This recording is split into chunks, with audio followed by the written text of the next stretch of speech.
Hi hello Ganapati నవరాత్రులు మేము ఎలా జరుపుకున్నామో చూడండి. ముందుగా మేము 108 ప్రసాదాలతో చేసామండి. తర్వాత కుంకుమ పూజ, తర్వాత పుష్పాభిషేకము, తర్వాత దీపోత్సవం అండి.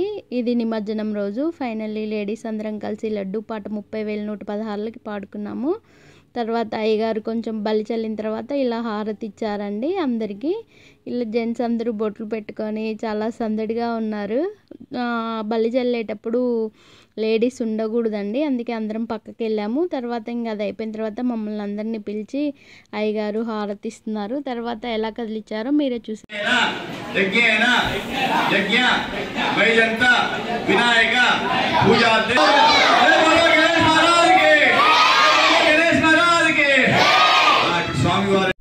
తర్వాత పాటలు పాడుకుంటూ ఇలా కొంచెం సేపు భజన చేసామండి.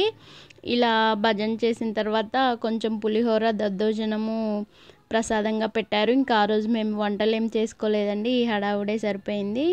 వీళ్ళిద్దరూ చాలా ఎంజాయ్ చేశారు.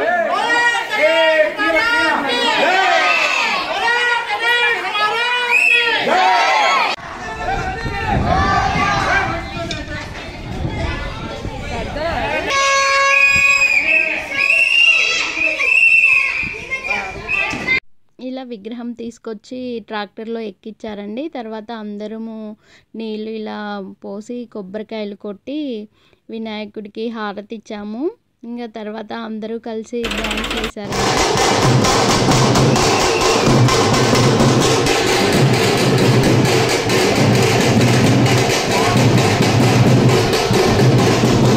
ఇలా పిల్లలు పెద్దలు చిన్నవాళ్ళు పెద్దవాళ్ళు అని ఎవ్వరు లేకుండా అందరం కలిసి చాలా సరదాగా ఇలా స్వామివారిని మొత్తం వీధుల్లో ఊరేగిస్తూ ఇలా సరదాగా డ్యాన్సులు వేసుకున్నాము.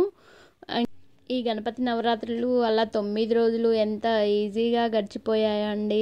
నువ్వు నేను అని లేకుండా, చిన్న పెద్ద అని తేడా లేకుండా అందరూ ఎవరికి తోచిన పని వాళ్ళు చేసుకున్నారు. ఈ నవరాత్రులు ఎలా గడిచిపోయాయో కూడా అర్థం కాలేదండి. ఇలా పిల్లలందరూ మంచిగా ఆడపిల్లలు డ్యాన్స్లు వేస్తున్నారు. తర్వాత ఇంకా అన్నయ్య వాళ్ళు వీళ్ళందరూ ఎర్రజెండ ఎర్రజెండ అనే సాంగ్ వేస్తున్నారు. ఈయన ఆర్కే అంకుల్ అండి, చాలా బాగా డ్యాన్స్ వేస్తారు. ఆ అంకుల్కి 65-70 ఇయర్స్ ఉంటాయండి, కానీ చాలా సందడి చేశారు మొత్తానికి. ఇలా మేము అందరం కలిసి డ్యాన్సులు వేసుకుంటూ అందరం చాలా బాగా ఎంజాయ్ చేసాము. ఇంకా లేడీస్ అందరం కూడా డ్యాన్స్ వేసామండి. ఇంకా ఆ వీడియో పెట్టలేదు, ఆ వీడియో అసలు నా వరకు రాలేదండి, ఇంకెవరి దగ్గర ఉన్నాయో కూడా తెలియలేదు. తర్వాత వినాయకుడిని ఇంకా ట్రాక్టర్లో ఇంకా మా వీధి చివరి వరకు వెళ్ళి ఇలా ట్రాక్టర్లోకి ఎక్కించామండి. మేము కూడా ట్రాక్టర్లోనే వెళ్ళాము. మా సారుండి కార్లో వెళ్దామంటే లేదు, నేను ట్రాక్టర్లోనే వస్తా అని చెప్పి ట్రాక్టర్లో ఎక్కి కూర్చున్నాను. చాలా సంవత్సరాలు అయిపోయిందండి ఇలా ట్రాక్టర్లో వెళ్ళడము. తర్వాత ఇది వేరే ఇంకా అలా చెరువు దగ్గరలో నిమజ్జనం చేశారండి. ఇంకా చెరువు దగ్గరికి వెళ్ళి వినాయకులందరినీ చూసుకుంటూ ఇలా సంధ్యా సమయంలో వినాయకుడిని వాళ్ళ అమ్మ ఒడిలోకి చేర్చామండి. ఇది వేరే వాళ్ళ వినాయకుడు అండి. ఇంకా అది అయిపోయిన తర్వాత మా వినాయకుడు ఉన్నాడు. ఇలా అన్నయ్య ఇలా మా ట్రాక్టర్ క్రేన్ దగ్గరికి వచ్చిందండి. వచ్చిన తర్వాత క్రేన్ తాళ్ళతో వినాయకుడిని అలా మొత్తం తగిలిచ్చేసి ఇంకా మేము ఫైనల్లీ ఇంకా మా వినాయకుడు వెళ్తున్నాడని చాలా బాధగా చూస్తున్నారు అందరూ. క్రేన్ తాడుకి వినాయకుడిని కట్టేశారండి. ఇంకా వినాయకుడు వెళ్ళిపోతుంటే చాలా బాధగా ఉంది, కానీ మళ్ళీ సంవత్సరం ఇంతే మన దగ్గరికి వచ్చి పూజలు అందుకోవాలని నమస్కారం చేసుకున్నాము అందరము. ఇలా చిన్నగా వెళ్తుంటే చాలా బాధగా అనిపిస్తుందండి, కానీ తప్పదు కదా, వినాయకుడిని వాళ్ళ అమ్మ ఒడిలోకి చేర్చాలి కదా.